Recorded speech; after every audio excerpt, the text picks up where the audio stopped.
The first thing I want to say to you is that I just appreciate this church, and I want to tell you why. Not trying to puff you up or anything like that, but Sandy and I have an opportunity to be in a lot of churches, and our home church is in northern Alabama, and but we're not able to be up there but maybe once or twice a year. And so when we come into the States, we're normally in this area here, and we go into different churches. We've been looking for a church just that we could go into just to worship, and it's been difficult. It's been really difficult. And we happen to be in, I say happen, we know that God has all this in control, but we happen to be in a campground. We live in a motorhome when we're in the States. And here in Titusville, I forget the name of it, Hammock or something like that. So Sunday morning I got up and was, I guess maybe Saturday night, I was looking in the internet and saw the advertisement, I guess is the word, there for this church. And I said, well, let's go over there. And I read a little bit about it, and I think that they think we're probably on the same page here. So, and you as a church have just blessed us. You have been so polite to us and reached out to us when we came, and it was just a great blessing. We have been in churches. I know that there's one church in particular that we've probably been in 7 or 8 times, and I have yet to speak to anybody. And it's just an amazing thing. Now, it's a big church. I'll give it that. But y'all have really been a tremendous blessing to us, and I thank you for that, and I know my wife thanks you for that.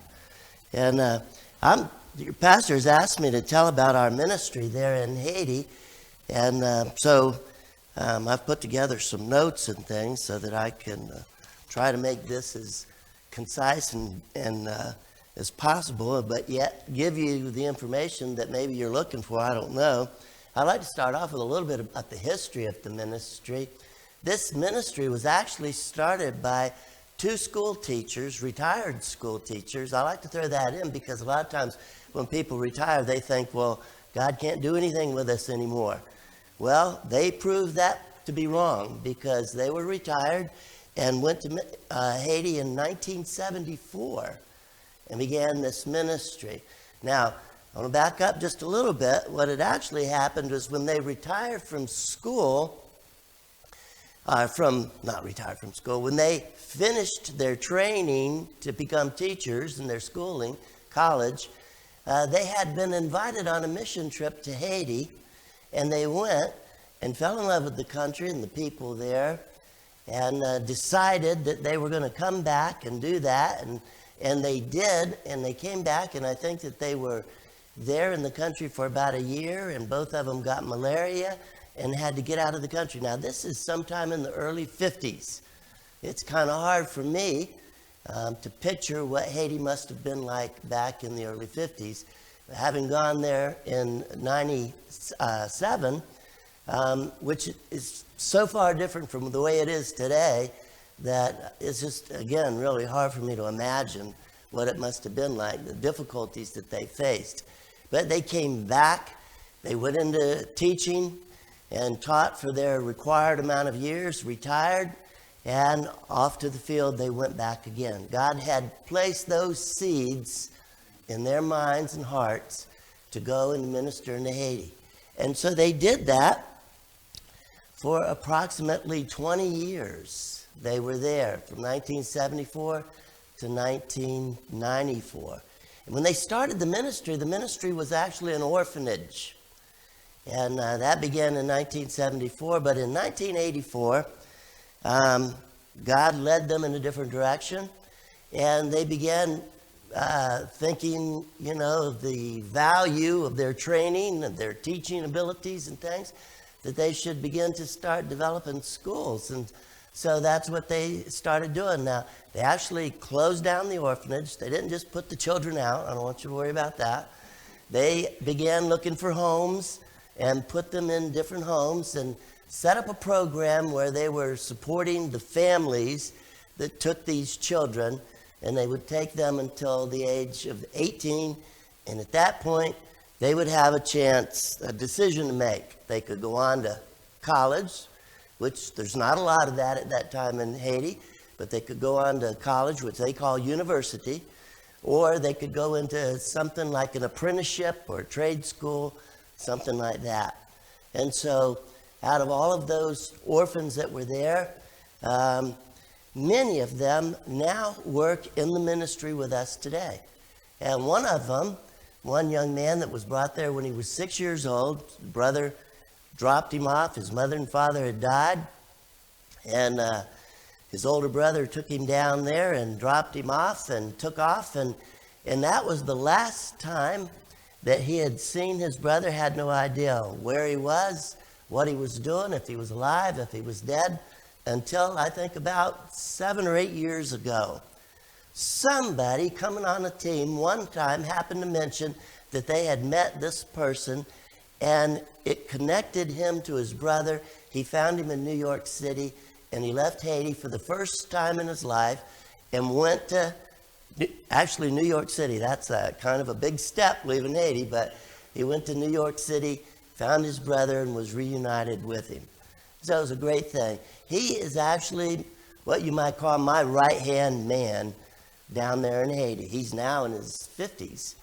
And it's probably, I don't know, out of all the people in Haiti, this is one of the most godly men that I have ever met, and has been a tremendous, tremendous blessing. He makes it possible that I'm out and I'm here today. He runs everything, basically. So they started this in 1974. In 1994, they were back coming into the States. We're coming out of West Palm Beach, I think, at the time, coming up 95. Mr. Dixon, I didn't tell you their names were the Dixons. Mr. Dixon had a heart attack while he was driving on 95. Mrs. Dixon was able to get the car stopped and off the side of the road, and he died there instantly. And at that point in time, Mrs. Dixon was now in her mid to late 70s. And I think Bob can tell you this, that especially during that time, Haiti's not a very easy country to live in physically. It's physically demanding. And for a lady of that age, it was just very difficult for her, and especially after leaving her husband for so many years. She began to pray and decide finally, along with the board of directors at that time, decided that they would turn the ministry over to an organization out of California. Now, that organization was working in some Southeast Asian countries, and thought that when they came in there that their methodology, their principles, their practice of missiology would operate the same in Haiti. I've never been in any other countries, but Haiti has a character of its own. It's a very difficult country, and what might work in another country probably is not going to work in Haiti. And after about 2 years, actually I guess a year, they brought missionaries in. They started setting up everything. Of course, they inherited everything that was down there at the time, and they began to work down there, and it took about 1 year, and they decided that the country was too corrupt, the government was too evil, the people were too crazy, and there was no way that they could continue in that country. And they walked away from that ministry. They began selling everything that the ministry over 20 years had developed. Anything, tools, vehicles, anything of value, they sold those and just closed it all down. That was a tremendous tragedy for Mrs. Dixon, even though she was, again, now she's getting closer to 80 and but this was a work of a lifetime. I mean, 20 years. 20 years is a long time to be involved in a work like that. Sandy and I have been there now for 25 years. And it's hard for me to imagine seeing that work just be abandoned and just falling apart. And so she began to pray. And God led her to go ahead and take that ministry back. Now, you need to understand, they did it for a year, and 2 years that ministry was left abandoned. So anybody and everything could come in there and take what they want, stay in the buildings, tear the buildings down, whatever was there. I think, again, Bob can witness to the fact that you can't just do that in Haiti. It's going to be taken over, it's going to be abused, it's going to be destroyed. And so after 2 years, there was really not a whole lot left standing. I mean, the traces of a ministry that these people had put a lifetime into.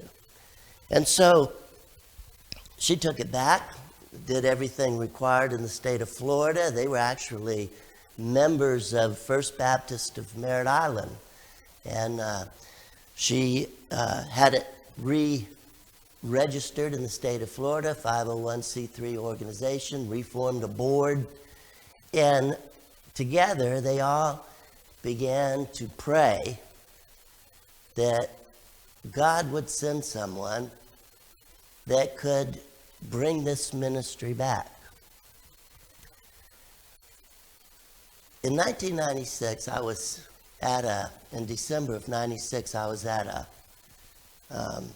Christmas party, Sunday school Christmas party, and was sitting talking with my teacher, Sunday school teacher, and he was sharing with me about a ministry that he had supported for many, many years, and the difficulties that they had run into and how it had been abandoned, and now that this widow was looking for someone.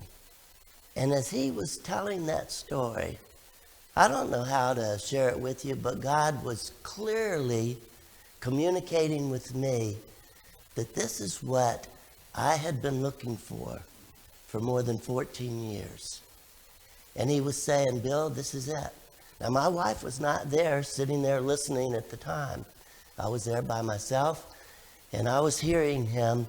And as the scriptures might say it, my heart was strangely warmed and believed that this is what God was leading us to do. In 1983, in April the 18th of 1983, when I was 28 years old, the Lord saved me from a lifestyle of drugs and alcohol.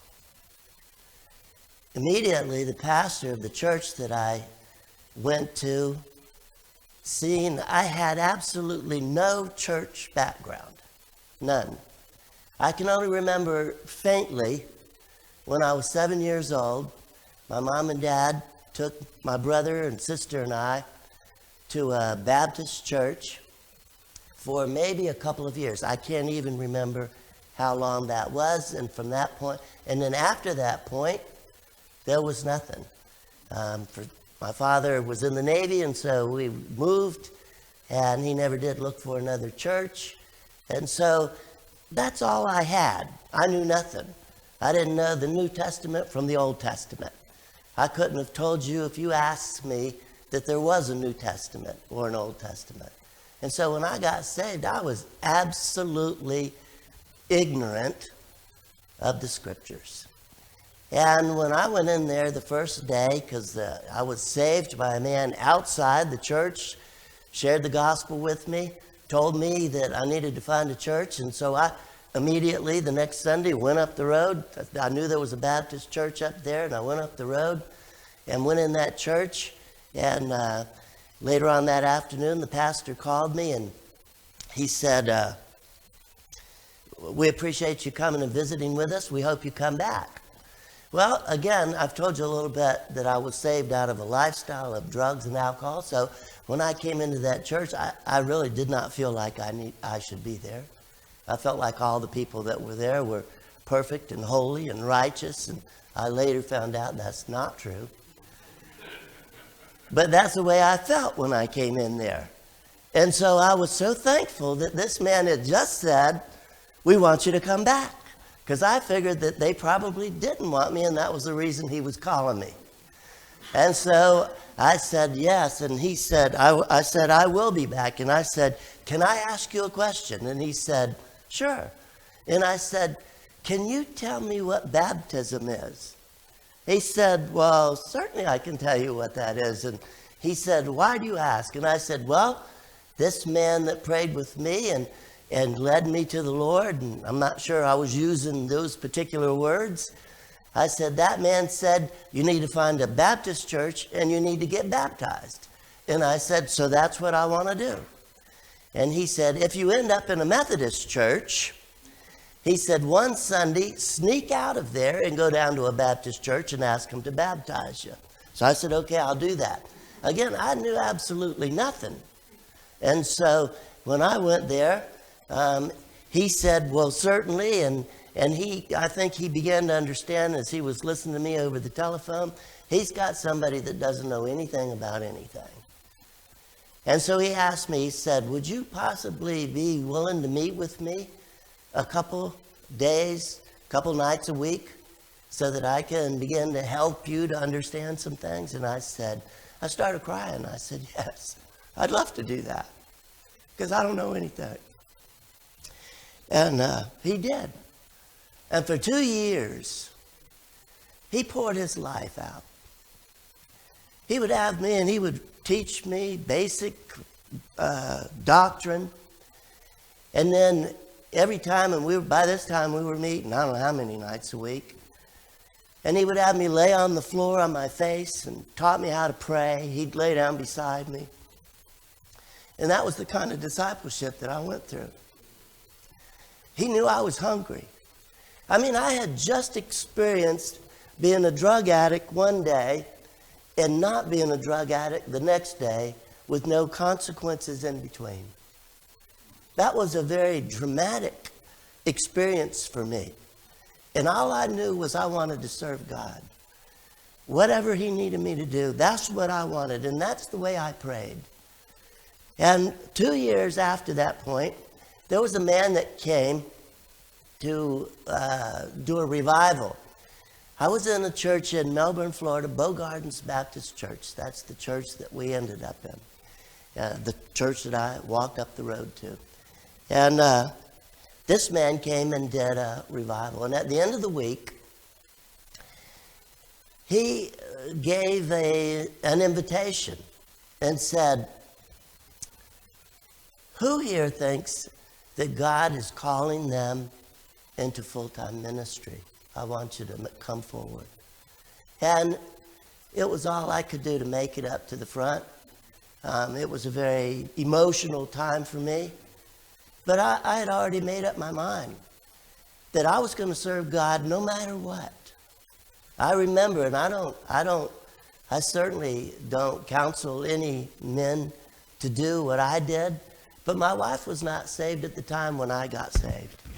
And I remember going home and telling her, and our relationship was not good at that time. You can imagine, because of the lifestyle. It was not good at that time. I had 2 young children, 2 and 3 years old. And I came home and I told her, I said, listen, I don't think we'd even talked for maybe a week or so. And so I said, I called her into the kitchen. I said, I need to talk to you, and sat down. I said, listen, you're not going to understand this. I'm not sure I understand this. But I have given my life to God. And I'm going to do whatever it takes to follow him, to serve him. So I said, if you don't like that, you need to just go ahead and go. Because that's what I'm going to do, and you're not going to stop me. Now, that is not the way you come home and present that to your wife. You don't do it that way. But that was just kind of the way I was at that time. I don't have any, I ask you to forgive me for that, but that was just the way that I was. And she didn't say a word, actually turned around and walked off, and I thought, she'll probably leave. She said something about taking the kids, and I said, no, you're not taking the kids. I'll have the kids. And when I got up the next Sunday and went off to that church, she followed me to that church. And when I got there the next Sunday, she followed me. And after I talked to him about baptism, he told me, he said, when I finish the sermon, I'm going to give an invitation, and I'm going to want you to come forward at that invitation, and I want you to tell me what you just told me, that you want to be baptized. And I said, okay. I was so nervous. I thought sure I was going to miss this invitation thing. I wasn't going to know when he was starting into that. And so I sat there during the whole sermon. I can't remember anything that was preached because all I was waiting on was those words, invitation. And he finally did get to that, and he started into the invitation, and I began to come forward, and I was crying so much I couldn't really even see where I was going or anything. And I heard somebody around me, and I didn't know who or anything. I just knew that I needed to get to the front, and I went to the front, and I stood there, and when I walked up to him, he said, why are you coming forward? And I thought, well, I told you over the telephone, I want to be baptized. And he said, well, yes, I understand. But at that point, and then he turned to somebody beside me and said, why are you coming to be forward? And I heard my wife's voice say, because I want to be saved. And she got saved. She had watched me over the 2 weeks and had seen the changes that had taken place. And she wanted that for her life. And God has blessed us tremendously as we've sought together to minister in Christ's name. So, step forward. We went through 14 years. After those 2 years when I had surrendered to full-time ministry, I waited. I waited for God to clearly give me direction on where I was to go. I didn't realize that it was going to take some time for him to prepare me for ministry. I had a lot of work to be done. But, that's a biblical principle. Listen, I mean, Moses was how many years on the backside of the desert? 40 years. Paul didn't. He started preaching, but Paul spent a number of years under the discipleship of the Lord Jesus Christ himself. And so that's a principle of Scripture. And for 14 years, God was working in my life and my wife's life to prepare us for the ministry that we were going to be involved in. And I had no idea what it would be like. But I know one thing.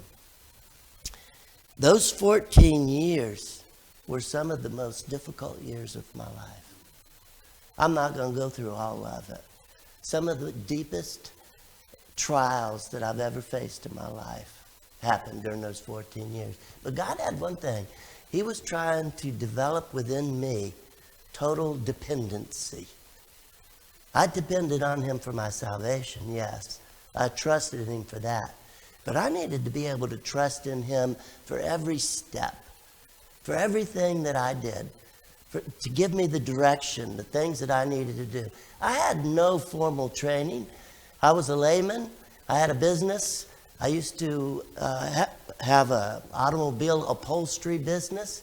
When I surrendered to go to Haiti, we closed that business down and off we went. So I had no formal training except what God had been taking me through for 14 years. So I called the lady. He gave me her number and I called her. She had been fasting for about 3 days, praying that God would bring somebody. And I called her and asked her if I could meet with her, and she said yes. She knew when I called that I was the one that God was bringing. And she immediately said to me, she said, when can you go down to Haiti with me? And I said, I guess whenever you're ready to go, I'll go. And she said, I'd like you to see the ministry, see what's there before you really say yes. And so I said, okay. We set up a time, a date. We flew down there. We were down there for a week, and I spent a week in prayer, praying. And God spent a week confirming in me that this was what he had called me to do. But I have to confess that when I saw the state of things there in Haiti, I was overwhelmed, to say the least. I thought, I have no formal training. I don't really know what I'm supposed to be doing. And I turned to this lady and I said, listen, you're going to have to tell me what to do. I said, I'll be your hands and legs and whatever. You just need to guide me and tell me what I need to do. And she did that. And she stayed in the States, and I began to work there in Haiti and began to build back this ministry. Today, we have a total of 8 schools there. That's on 3 different campuses. One in Milo, it's all in the northeastern part of Haiti, up near Cap Haitian. One of them pretty close to where Bob's ministry is in Wanamette. We're probably only about, where we live now, probably only about 35 minutes from there. One of them, that's a place called Savankari, and then another one in a small village called Biclair, that's about midway in between the two. And on those 3 campuses are these 8 schools. There's 5 elementary schools and 3 high schools. Somewhere around approximately 1,700 students now. We have approximately 175 employees with the teachers and the maintenance crews and things like that. Almost every one of those employees, teachers, whatever position they have, almost every one of them are students that came from the ministry. Many of them were, some of them, I'll say many, I don't remember, I don't know the exact number, are orphans that were in the orphanage that are now working for us. Now, of course, this was 48 years ago when the orphanage was there, so these are people that are in their late 40s, early 50s now. And so everybody, what we do is we grow our own. We grow our own staff. Somebody asked me one time, they said, do you plant churches? And I said, no, we grow pastors, they plant churches. And that's what we've done over the years. Many, many pastors, I can't tell you exactly how many. I know that there's well over 100 that have churches, that have planted churches throughout the northeast of Haiti, down into Port-au-Prince in the south, over into the west, all over Haiti, at least 100 churches there. And I know that there's probably about at least 10 that I know of personally that are here in the United States, that are Haitian congregations that are pastored by Haitian pastors that came from the ministry. So God has blessed the ministry over those many years and has brought many people out that he's using in many different positions all over the country of Haiti. We focus on 3 things with them. We try to keep it simple. Number 1 priority is discipleship. If you don't get them saved, you haven't got anything. You haven't done anything for them. And so our total energies are concentrated on keeping the gospel in front of those children as much as we possibly can. We have 3 chaplains, 3 pastors that were students of ours one time that were gotten saved, had gone off to seminary, now are working with us on the 3 different places. And they do chapel services every Friday with every one of our students. So the gospel is presented every Friday. And then we have every 3 months, which is every trimester, these same pastors go and preach a series for a week there in each one of those properties, each pastor doing that. And the gospel is presented during that time. Every morning, as the children gather for school, the directors of the schools come out and present a little Bible lesson and a gospel. So these children are constantly have the gospel in front. Without the gospel, without getting them saved, education isn't going to do anything. Make them just a little bit more comfortable as they go to hell. And so we focus and concentrate on keeping the gospel in front of them. And so the second thing is the education. And we try to give them the best quality education that we possibly can. We're now competing with the government schools, and they pay a lot more than what we can pay. And of course, they don't get paid half the time, maybe even more than half the time they don't get paid. But our schools are rated number 1 in the north of Haiti. We had, out of all of the schools, the 1,700 students, we had one student that did not pass the government exams that they give at the end of each year. Normal is about 50% graduation rate. So we focus on giving them a quality education so that they can understand and learn the scriptures for themselves and study them. And then the third thing is we focus on their medical care. For many years, we brought in teams from the United States, doctors, nurses, and lay people, and twice a year they came in and they did physical examinations on every one of the students there. And so these children were being seen twice a year, given the medicines, things. We were catching major problems that they were having and being able to get them into a hospital or something like that and help them. And so it has made these children a whole lot more healthier with that. Now, what we've done is that we have built a clinic on the property that I live on right now. And we have a whole staff there, doctor, nurse, pharmacist, laboratory technicians, the records keepers, everybody that's in there, students that were in our ministry that are now working for us in the ministry. So we're developing that clinic right there on that property so that it can see the children, plus it sees the community there. Okay, now there's a reason behind this. I began to think about this years ago in that if I ever have to leave this place, will this ministry continue? And so we had been moving in that direction. And I was developing the leadership in that ministry so that they could take over. They were making the decisions, not me.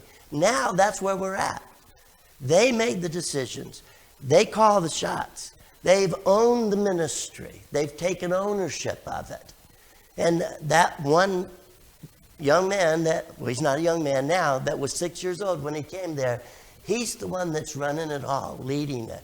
I'm there basically to counsel him and kind of as how do you call that? He can always blame it on me. Bill made that decision in case the Haitians want to kill him for something. He can say, and that is not a joke. And so he can always do that. So I'm there for that purpose. But he is running those things. And so back to the clinic. We also, and not only are they going to have to be able to run it for themselves, but they have to be self-supporting. And so for a number of years, we've been working on that. Bob and I were just talking about this a little bit, to where we've charged tuition in the schools and began raising it. They always complained in the beginning, we're poor people. I said, that's a thought that you've got planted in your head by Satan. If you trust in God, God will make sure that you have what it takes to be able to support this ministry. And so now we're at a point where most of the high schools are probably 95 to 96% supported by tuition. We only fill in the 4 to 5%. The elementary schools are a little different. They're probably only running around 30 to 40% because they had started off free. And so it was hard to start saying, you're going to have to start paying for this. But we've done that with this goal to get them self-supporting. We're real close to that right now. We're real close. That's where the clinics also come in. The clinic, you have to pay to come to that clinic. The clinic is not there yet, but it's beginning to be profitable. And the profits from that go back into the ministry to help support those schools to make up for what we're lacking in the tuition to support those schools. We're getting close. And the way that, and it seems like as I look back on things, I see God's hand in all of this. And I see the way things are going in the United States now, and I don't know what you think about the direction that the states are going in right now, but I don't see it as good. And I'm seeing it that I might not be able to continue ministering there and being able to bring the support in from the United States. COVID was a big test for us. And so, but God has worked there for us to enable these people to begin to be dependent on the Spirit of God and not on the organization. And that's developing. I don't want you to think I'm telling you we're there. That's developing. But they've made great strides. It's come a long way. God has blessed us, truly blessed us tremendously. And there's so much else that I'd like to say, but we're running out of time. It's been a challenge. It's been a huge challenge. I mean, we've had the government try to shut down our ministry. We've had the community, the people try to shut down our ministry. I know of 3 times that American missionaries tried to shut down our ministry. It's been tremendous spiritual warfare. But God has honored our commitment. He's honored our verses where we believe that if you abide in Him and He abides in you, that He will bring forth much fruit. And He has done that. He has done that. And now it's just a blessing to me. I'm continually running into people. When I travel, when I can travel, now it's become so dangerous to travel that we don't travel a lot. But when I do get out there and travel, I'm continually running into people that said, I was a student in your ministry, and I got saved. And I'm serving God now. I'll give you a real short one. And then we have a video that I'd like you to see. I was going down the road, and actually went up to Guatemala, up to the border. And was coming in there, and there were 2 Haitian men, Haitian army, standing there. You have to see them when they're all dressed up. I mean, they look intimidating, to say the least. They got their automatic rifles and all that, and they had face masks on so you can't identify them, and helmets and everything. And I drove into this one place, and these 2 saw me, and they walked in front of my car, and right in the middle of the road, and stopped me. I thought, oh, here we go. It's going to be one of those days. I can see it coming now. And they stood there with their guns, and they just stood there looking at me for a while. And I'm thinking, okay, let's get this over with. And so one started toward the passenger side, and one started toward the driver's side. And I rolled the window down and kind of waited. They didn't know whether usually I kind of play dumb. They don't realize that I speak Creole. And so I wait to see what they're going to say. And the one man was holding his gun, and he came up, and he looked in there, and he pulled his mask down, and he said, hey, Bill, do you remember me? I graduated from your school. And the other guy pulled his mask down, and he was another one of the students. What a blessing to see something like that. Grown men in the Haitian military now. I pray they're serving God. I pray they are. Because a lot of that stuff is so corrupt. But God has given us a great opportunity, has blessed us in this ministry. We pray we have many more years. We pray for that. And we hope that you pray with us about that. I'd like to show you a little video.